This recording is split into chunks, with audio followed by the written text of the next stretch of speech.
Welcome to the program. Many thanks for joining us. I'm Linda Ogutu.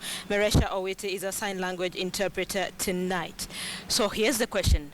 Will the Kenyan Senate Minority Leader Moses Wetangula lose his seat in Parliament? That is the next headache for the Kenyan Opposition Code after the Kenyan Independent Electoral and Boundaries Commission set up a 5-member team to decide Wetangula's fate. This follows a court verdict that found him guilty of voter bribery in the 2013 general election. The IEBC team will decide whether there are grounds to delist the Bungoma senator from the voter register. KTN's senior political reporter Sam Ogina begins our bulletin tonight. Even before the dust settles on Wetangula's BAT bribery scandal allegations, the Electoral Commission has formed a probe team to investigate the Bungoma senator over voter bribery claims. Wetangula once again in the eye of a storm. A statement from the commission says the committee, to be chaired by Commissioner Thomas Letangule, will sit on January 12th next year to accord Wetangula an opportunity to show cause why he should not be removed from the register of voters. The 5-member team shall then submit its report to the commission plenary by January 20th. Commission Vice Chairperson Lilian Mahiri Zaja and Commissioner Mohamed Alawi have been appointed to sit in the team as members, while Crispin Owie and Moses Kipkosgei will serve as the Special Probes Team Secretary and Assisting Counsel respectively. The probe committee formation follows a Supreme Court decision of March 17th upholding Bungoma High Court decision and that of Kisumu's Appeals Court that found Wetangula guilty of voter bribery, an electoral offense committed in the run-up to the March 4th general elections. Senate Speaker Ekwe Thuro in November published the Supreme Court findings in the Kenya Gazette, paving the way for IEBC to act. Thank you. If IEBC approves it, Wetangula's name will be deleted from the voters' register, which may cause him to lose his seat and eventually affect his eligibility to contest in the next general election of 2017. Section 87, subsection 3 of the Election Act says the IEBC should consider and deregister any person convicted of election offenses once it has been gazetted by the Speaker of Parliament. The Act states, the relevant speaker shall publish a report made under this section in the Gazette, and the Commission shall consider the report and delete from the register of voters the name of a person who is disqualified from being registered in that register of voters. But CORD have already protested the move, claiming it was pure political witch hunt. Wetangula, an avid opposition anti-corruption crusader, is grappling to shrug off the same corruption tag. Now faced by 2 claims of corruption, Jubilee is already baying for his blood over his alleged involvement in the BAT bribery scandal. This same Moses Wetangula, Senator for Bungoma, has been at the forefront of demanding public officials suspected of corruption to resign or to be sacked. We demand that he stands by the same principle. The political waters for the Bungoma senator, who harbors presidential ambitions, getting murkier by the day. Sam Ogina, KTN News. Another group of high-profile Kenyans in hot soup tonight is the management of Kenya Airways. The Senate says the former Chief Executive Officer Titus Naikuni and KQ managers should be held to account for the losses the airline has made. The report of the Senate committee that was looking into the affairs of Kenya Airways was adopted with recommendations that shareholders inject new capital into the airline. 25.7 billion shillings. That is the loss that Kenya Airways plunged into after tax earlier in the year in what was described as the worst performance in Kenya's corporate history. It is the deteriorating performance that has the Senate on edge. The Senate Select Committee, led by Kisumu Senator Professor Anyang' Nyong'o, that had been looking into KQ's affairs, now want a forensic audit done on Kenya Airways and its former senior officials held accountable for the losses the airline has made. As much as we are here now blaming Gunzi, really, we need to ask ourselves, where is Naikuni? Because he is the person we need to put in jail. He must be in jail. And it is time, if indeed my government is serious about corruption, It is time we stop these inquiries when we just know so and so you finished Uchumi, so and so you finished Kenya, and you are still working, and we are still thinking of how to give you another institution to go and finish. The report that was adopted by the Senate questioned the capability of Kenya Airways Chief Executive Officer Mbuvi and the company's board to run the national carrier. It wants the board of directors of the national carrier reconstituted. The Senate hopes that the reconstitution by the major shareholders will include putting in place a management team with sufficient skills and experience in the aviation industry with an ability to turn around the company. The 14-member committee also wants the airline to hire a new marketing director with proven international experience to fix its ticketing system and ensure proper accounting of revenue. Mr. Speaker, if you take even local routes, you take Fly 540 to Eldoret, you pay 6,000. Kenya Airways, you pay 18,000 one way. From here, Mr. Speaker, to Kampala on Kenya Airways, you pay more than you pay on Ethiopian Airlines from here to China. The company's debt levels, termed as unsustainable, is another concern, and the committee wants the Auditor General to audit the airline's account to ensure that the public funds injected into it are prudently used. Because the government of Kenya is the single largest shareholder in KQ, it is the very reason why our Auditor General should be taking priority in making sure that we audit KQ. That the airline be revived and be recapitalized on condition that the recommendation to restructure management and now the recommendation to ensure that those culpable face the wrath of the law are taken into account. And in the hope of reviving the airline, the committee recommended recapitalization through a rights issue, bringing on board additional stakeholders or a sale of the government's 29% share.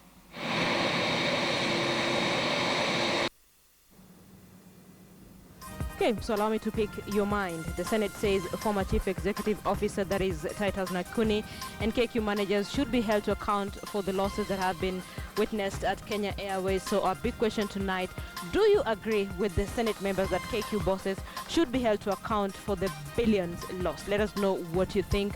Tweet us at KTN News, at KTN Kenya. Tweet me directly at Linda Ogutu. I'd love to sample your views on our big question tonight. Please begin with a yes or a no.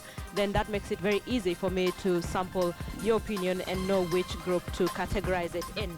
You're watching KTN Prime, and we thank you so much for staying with us.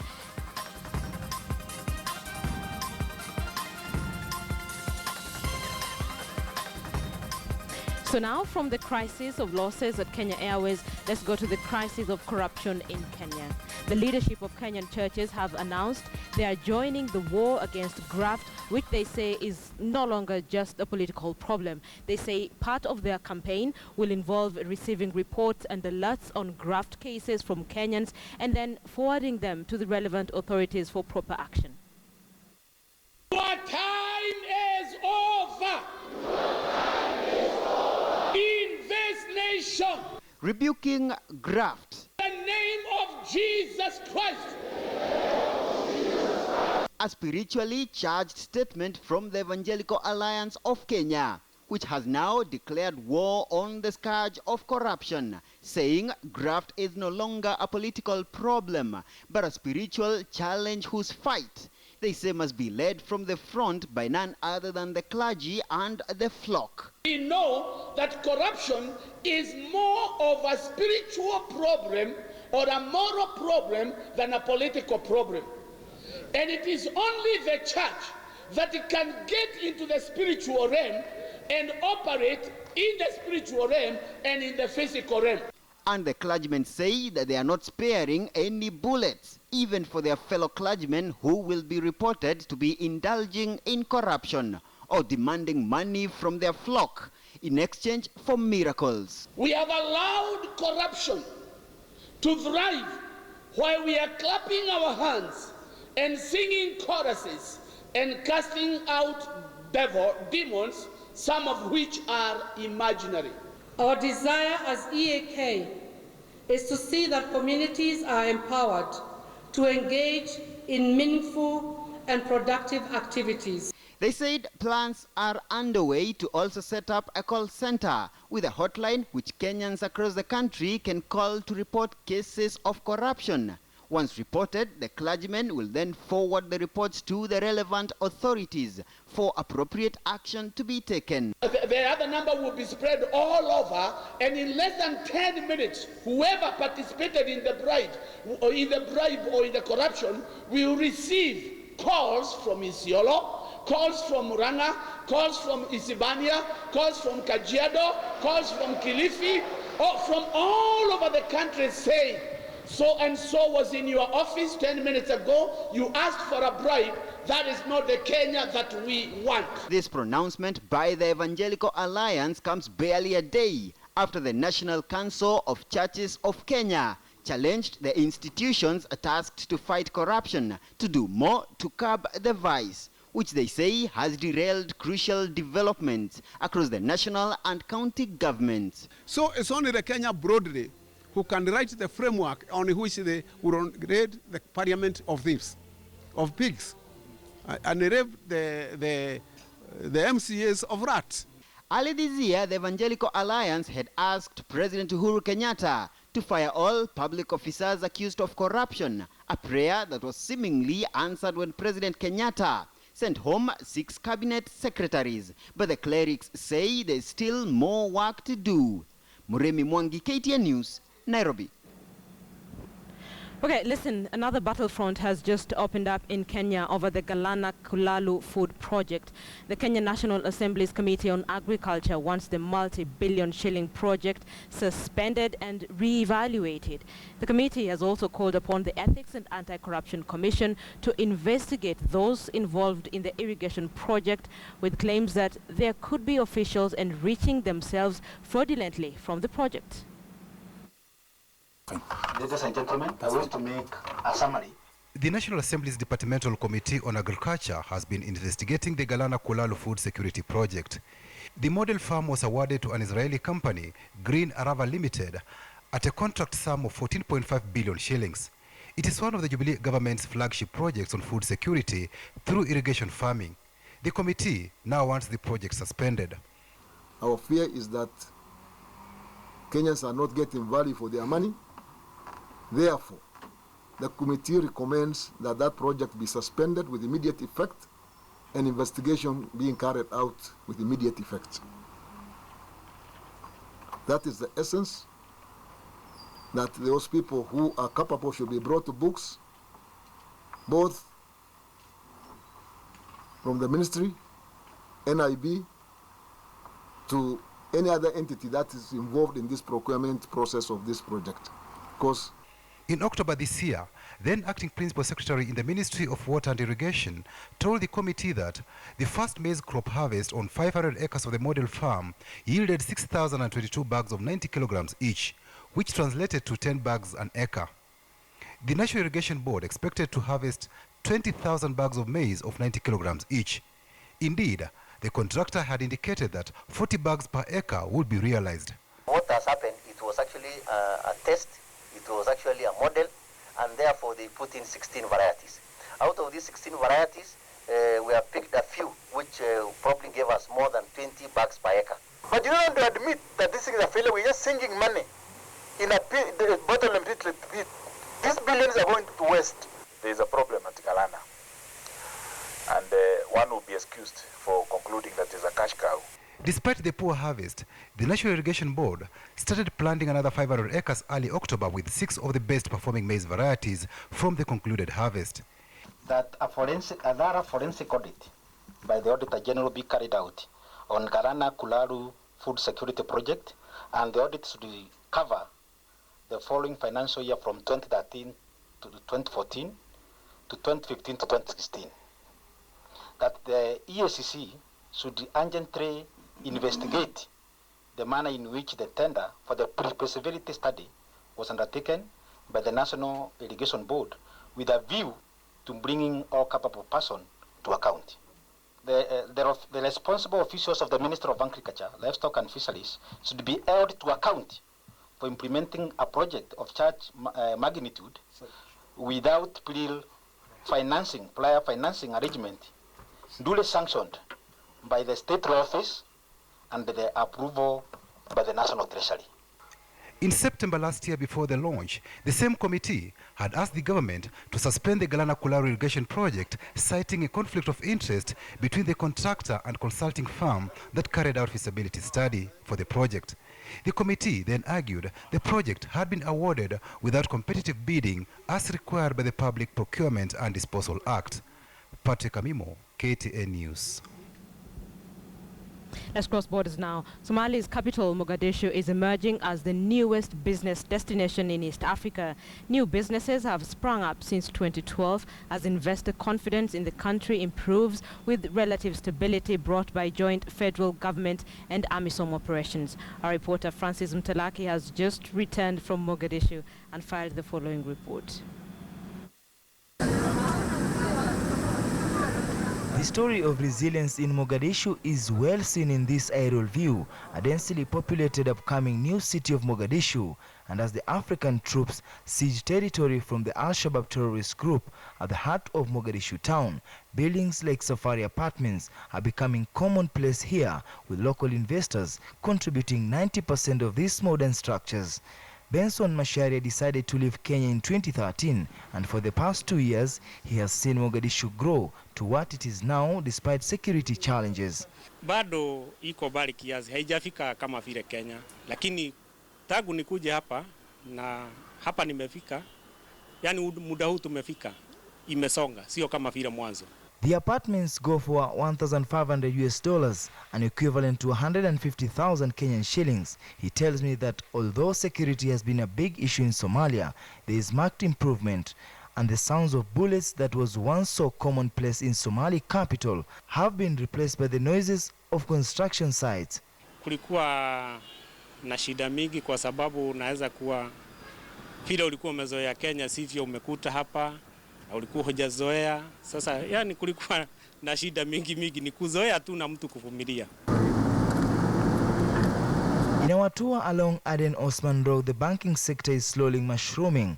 The International Bank of Somalia has been operating for the last 18 months, and there is already clientele of Somali diaspora community coming back home to rebuild their country. The business in Somalia have changed a lot, and it's growing, and year by year or even month by month you can see many different businesses are coming in, many infrastructure is getting built up, and there's a growth. You can see the growth is very clear. The bank estimates diaspora remittances to Somalia to be around $2 billion each year. The whole idea of financial services is new to the people. As you know, there was no banks in Somalia even before the war, and so still the people that it's new to them. They are getting educated, they are getting familiar with the services and the products we provide. So the most challenge was letting people know or understand how this kind of service will be very beneficial to them. And so far they are understanding and they are getting adapted to it. Al-Shabaab? Huh? Despite the calm, security remains top-notch concern due to insurgency. That is why we were forced to use an armored vehicle for our safety. 2 kilometers from town, the Indian Ocean is busy, and the residents here are enjoying the beach, with business here keeping with the pace. On to my right, you will be heading to Bosaso, and to my left, you'll be heading to Mombasa, all the way to South Africa. But one interesting story is that the residents here of Lido can enjoy the waves and tides of the Indian Ocean. Francis Mtalaki, KTN News, Mogadishu, Somalia. Remember back in the day when grass-thatched housing was predominant in African villages? Well, the trend may be cropping back, this time not in the villages but in modern-day cities. In Rwanda, technology is being used to make modern-day grass houses, but with an extra touch of comfort. KTN's Timothy Otieno reports on the country's vibrant but unique real estate. Rwanda, known as the land of 1,000 hills, is a country endowed with natural beauty. And in the capital, Kigali, that beauty is slowly being rivaled by the architectural works of art, with a skyline of building and modern structures mushrooming from the heart of the city. The real estate industry in Kigali is one that is vibrant, And perhaps no one understands this better than a group determined to make a long-lasting mark in the housing sector of the country. Strawtech Building Solutions are coming up with housing units made of straw. Yes, that waste product often left out in farms once rice or wheat has been harvested is now being transformed into modern-day housing units. We produce high tensile panels that are 1.2 meters wide, and the height varies from whichever, it depends on the client's needs. But that's basically what we do, and they are produced out of an agro product called straw that is produced from either wheat or rice straw. One production line delivers enough panels to build 2,000 dwelling units of about 50 square meters each year. We deal locally with the farmers that we mobilize, and they have to make sure that they store the wheat according to our requirements, so that we deal with the humidity, we deal with the moisture, we deal with termites, all that, so that they can protect it to our specific standards. The city of Kigali covers about 731 square kilometers, but only occupies 100 of that, half of which are under infrastructural development, while the other half corresponds to high gradient slopes and wetlands.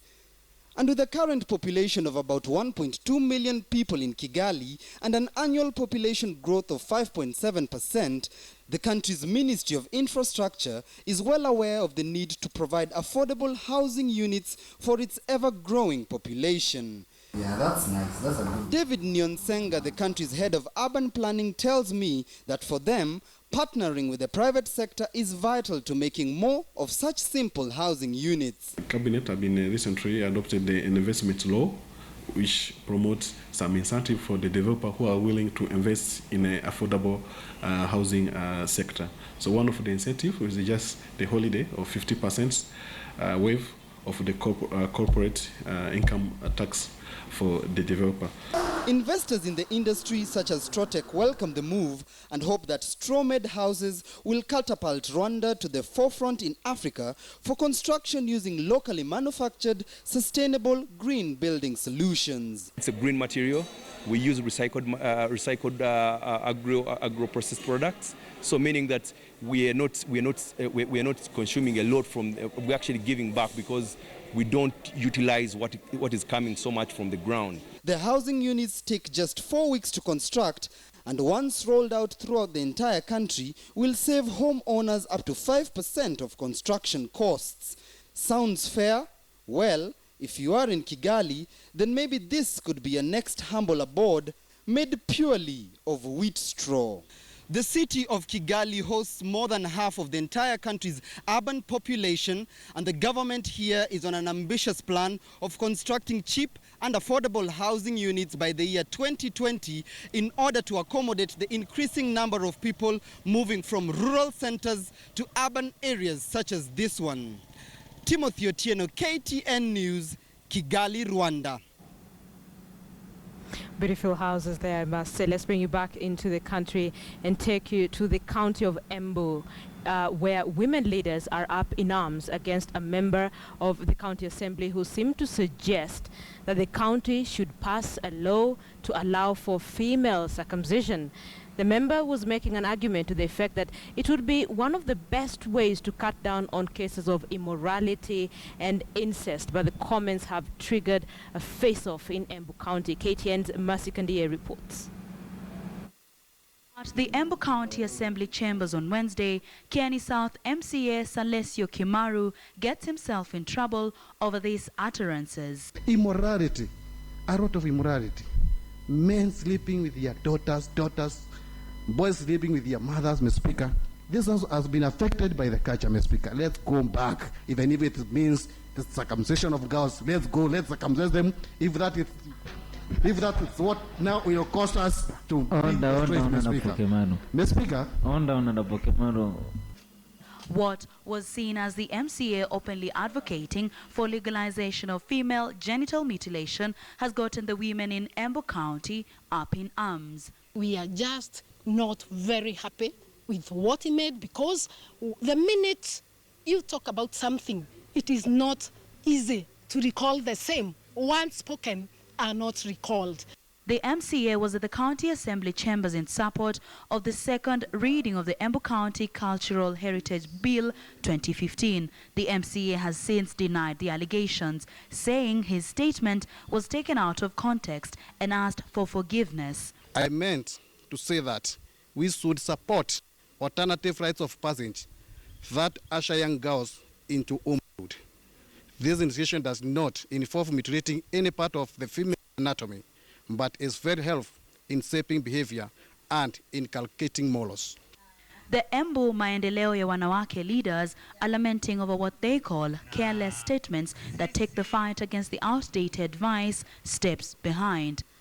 Our elected leaders must sieve their statements. And when everybody in the country and within and around know the adverse effects of female genital mutilation, which we have tried to sensitize the communities who are still practicing it, it is very sad that we can have a leader who is a role model to the communities whom we look upon, kind of talk like he's supporting the same. The women are now calling on leaders to concentrate on debating on issues that move the county forward. On Tuesday, an assistant chief was among 4 people arrested in Marakwet East Sub-County for subjecting their daughters to the outdated female genital mutilation. FGM Act was passed into law in 2011, criminalizing the act here in Kenya. Marcy Kandie, KTN News. Lots of anger there. Let's remind you of a big question tonight. We're asking if you agree with Senate members that KQ bosses should be held to account for billions lost. The Senate says former Chief Executive Officer Titus Naikuni and KQ managers should be held to account for the losses. So what do you think? Andrew Chepto says yes, KQ commands a wider market yet makes more losses than upcoming airlines. Why? Kevin MN says if Kenyan aviation was done clearly, we would be competing with Middle Eastern and world carriers. Desmond Ogunda says, of course, the men at the helm must always be held accountable for the institution's performances, and Naikuni is not an exception. Finally, Ahmed Moyo says yes, because as CEO, they must have been aware of the happenings at KQ. The buck stops at the top. Your feedback on our big question tonight, whether or not you think that KQ bosses should be held to account for the losses that the airline is making. We're taking a break. We'll be back. Stay with us. Welcome back. Let's cross borders again. The Cameroon army has claimed to have dealt a major blow to Nigeria's Boko Haram Islamists, killing around 100 fighters and freeing 900 hostages. The hostages were from different countries, among them Cameroon, Nigeria and Chad. According to Cameroon's Defense Minister Joseph Betty Asomo, the troops have freed 900 hostages captured by Boko Haram. The 3-day military operation also included seizing large stocks of arms and ammunition, as well as black and white Islamic State flags.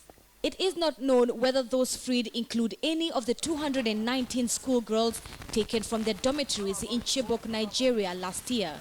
But Cameroonians are happy with the progress. We see at last that our local forces conducted targeted operations without too much damage, releasing hostages who were held for a long time by terrorist forces. It will be reassuring for Cameroonians living in this part of the country in the north, for them to know there are people who can come to their rescue and assure their safety. For me, this is a great satisfaction, and I can only thank the Cameroon state for taking steps to make Boko Haram less dangerous. Until officials in Cameroon provide more details on the hundreds of hostages they claim were freed during a 3-day military operation, questions will undoubtedly remain. They have yet to say exactly where the operation took place, although reports suggest it was in Northern District, close to the Nigerian border. I think, in my humble opinion, it's the beginning of the end for Boko Haram. Since these forces has been established, Boko Haram has conducted fewer and fewer military operations, like attacking military bases. Now it's reduced to desperate operations such as suicide bombers. Over the past year, Boko Haram has stepped up cross-border attacks in Niger, Chad and Cameroon, while also continuing to mount shooting and suicide assaults on markets, mosques and other mostly civilian targets within Nigeria. Zinzi Kibiku, KTN News. Right, people, thank you for staying with KTN Prime. We are taking another break, and when we get back, Joy Doreen Bera will have the day's business news. It's time for business. I'm Joy Doreen Bira. Safaricom is popular for its investment in the mobile network and providing services such as SMS, internet data and M-Pesa, and for the impressive profits posted every year since it was listed in 2007. But as Ashley Mazuri now reports, Safaricom's true value dwarfs these profits and impacts only in the society but the economy at large. Not only in the society rather, but the economy at large. The true value of Safaricom on the society and economy of Kenya is 10 times greater than the financial profit the firm declared in 2015. According to a report from KPMG, Safaricom generated 163.4 billion in revenue, employed 112,000 people directly, facilitated employment of a further 682,000 Kenyans, and contributed 54.8 billion shillings in taxes. According to the report, voice services, M-Pesa and messaging services represent 54%, 23% and 10% of Safaricom's total revenue. The firm's customer base has increased by over 8% over the past year, supported by a growing dealership and retailer network and M-Pesa agents. It currently has 285,000 retailers, 43 retail shops and a dealer network of 1,115, all which have facilitated job creation and service provision, and thereby facilitated the development of 315 billion shillings or 6% of GDP in 2015. It's my belief that businesses are only sustainable if they move beyond the immediate outputs to long-term outcomes. Businesses need to create a long-term view that shifts how we view success from immediate profits to becoming agents of change that can manage growing needs of an increasing number of stakeholders. According to the True Value report, M-Pesa continues to be the drive of growth at Safaricom. The mobile platform created a total societal value of 133.8 billion shillings during the 2015 financial year, equivalent to 4 times the M-Pesa transaction fees earned by Safaricom in 2015. Ashley Mazuri, KTN Business. Thanks, Ashley. Tea farmers will soon have a reason to smile as Kenya Tea Development Agency begins a process that should cut power consumption in tea factories across the country. The deal is thanks to a 5.5 billion shillings loan agreement signed between KTDA and the International Finance Corporation IFC to fund the construction of 7 small hydropower projects across tea growing areas. Philip Kitani has more. Rising costs of inputs and falling returns has come as a steep cost to tea farmers across the country, forcing them to demand more money from the Kenya Tea Development Agency to make ends meet.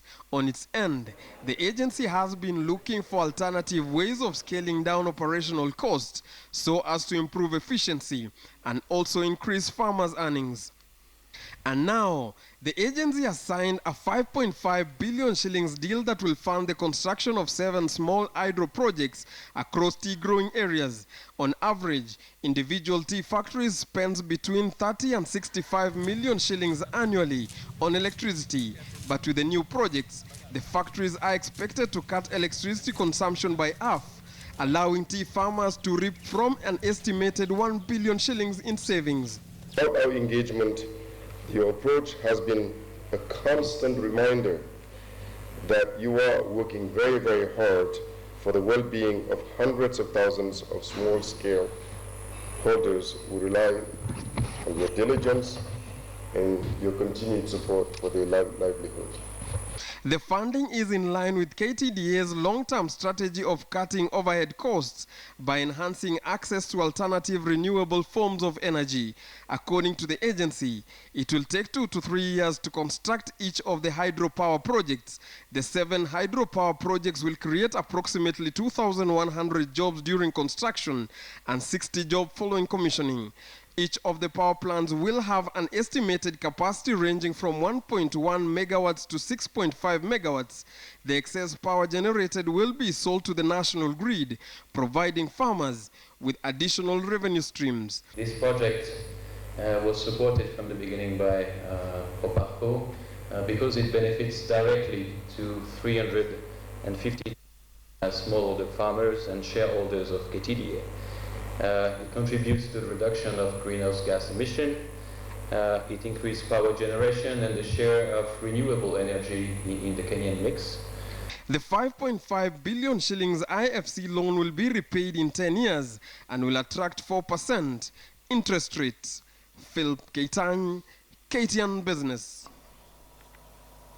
Depositors of Imperial Bank can now begin the process that will unlock the funds that have been locked in Imperial Bank since October, when the bank was put under statutory management. KCB and Diamond Trust Bank, which were appointed disbursing agents, will kick off the process of registration, verification and authentication of customers from Monday, the 7th of December 2015. Both banks expect to start disbursing the funds from mid-December. Once a valid claim is filed and verified by KDIC, a response will be provided by KDIC within 3 business days, and a payment made if the claim is approved. Under the agreement, DTB and KCB will pay each Imperial Bank depositor up to 1 million Kenya shillings. 44,300 depositors are expected to get full access to their deposits, while remaining 5,700 depositors would be paid a portion of their deposits. The remaining deposits and loans will be subject to a comprehensive due diligence review by Diamond Trust Bank and Kenya Commercial Bank, which would inform what portions can be transferred to DTB and KCB and under what terms. And let's now take a look at how the money markets have performed. The Kenya shilling today was exchanging at about 102 shillings and a few cents. And we'll also take a look at the listed companies' performance. My name is Joy Doreen Bira. Thank you all for watching Business.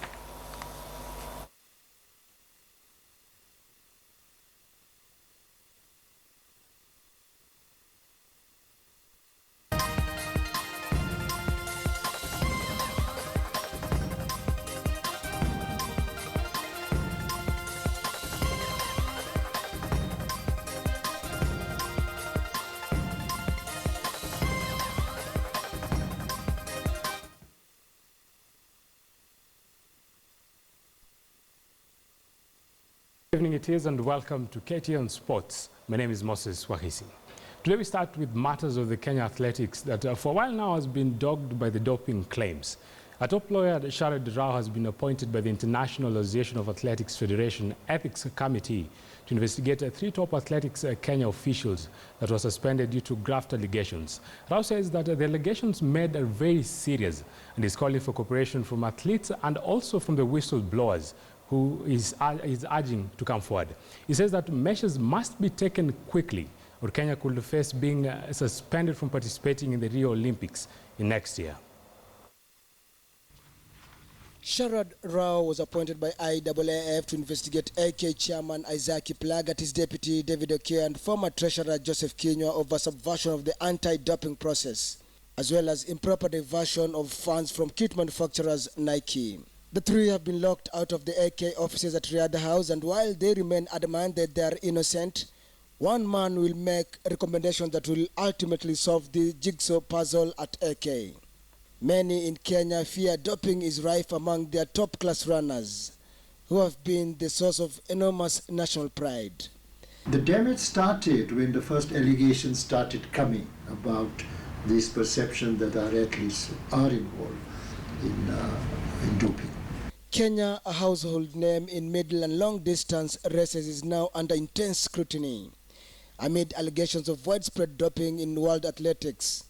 This month, they announced the establishment of an anti-doping agency with the aim of easing concerns over the East African country's internal anti-doping policy. Dozens of Kenyan athletes have been suspended or banned since 2012 after testing positive for banned performance-enhancing drugs.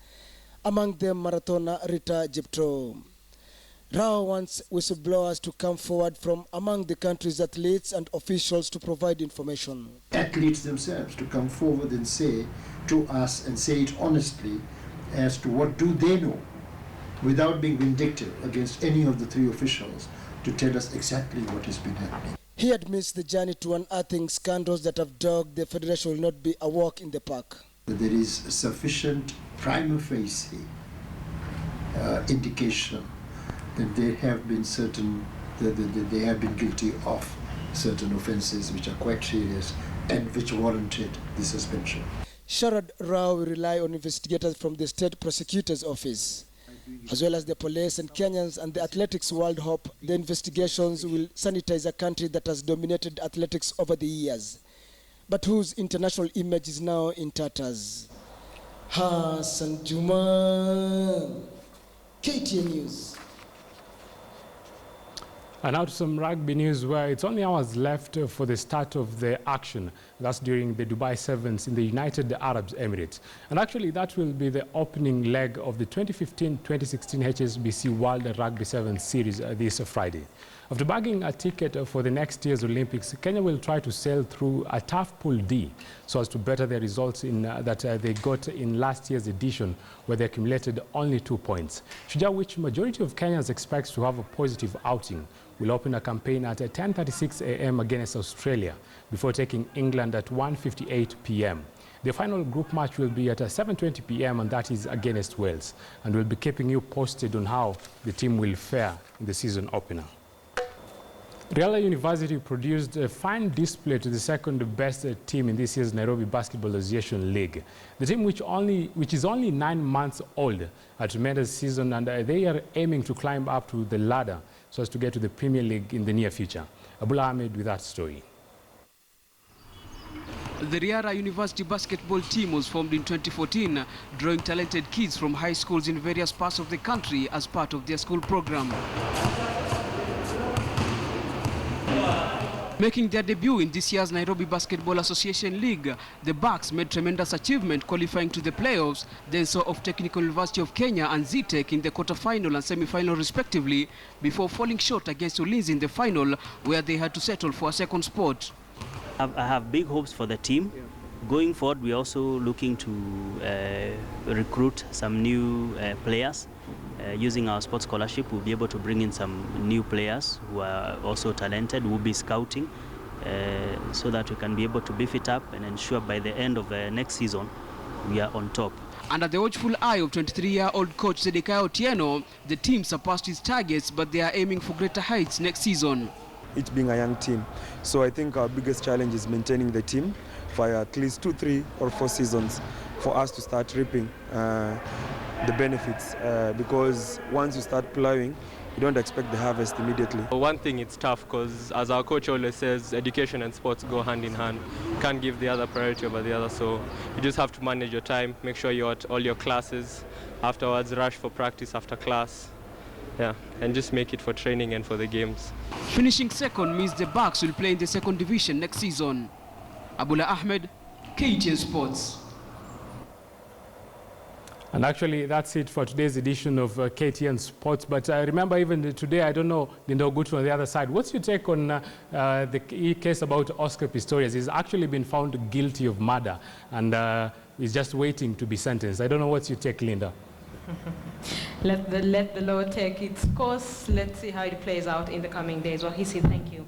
So, you're watching KTN Prime. We thank you for staying with us. Let's remind you of our big question tonight. We asked if you agree with Senate members that KQ bosses should be held to account for the billions lost. That was our big question tonight. At Kaburu Ole says, the Senate of the Republic of Kenya has no jurisdiction whatsoever in matters pertaining management of Kenya Airways, that is constitutionally. Byron Ichingwa says, yes, they should be held responsible because I think they know where the problems are coming from. And finally, Diapkip says, there is so much corruption in Kenya and all are simply getting off the hook. Those are just some of your feedback, some of your responses on our big question tonight, whether or not you agree with Senate members that KQ bosses should be held to account for the millions and billions lost. Thank you so much for watching KTN Prime. That is where we leave it. Remember, you have Betty Okari tomorrow on Friday briefing. Have a good night. I'm Linda Ogutu.